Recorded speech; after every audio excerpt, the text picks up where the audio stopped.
तो अभी हमें आ जाना है अपने डेस्कटॉप स्क्रीन पे। तो अभी आपको जाना है यहाँ पे दिस पीसी में आपको राइट क्लिक करना है अपने माउस की। यहाँ पे राइट क्लिक करने के बाद आपको जाना है मैनेज में। मैनेज में जाने के बाद आपको यहाँ पे जाना है डिस्क मैनेजमेंट।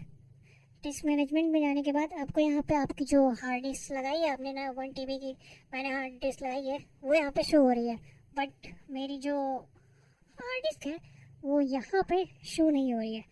तो हमें क्या करना पड़ेगा, हमें दूसरी वाली अपनी डिस्क 1 जो हमने लगाई है अभी न्यू, उस पर हमें राइट क्लिक करना है।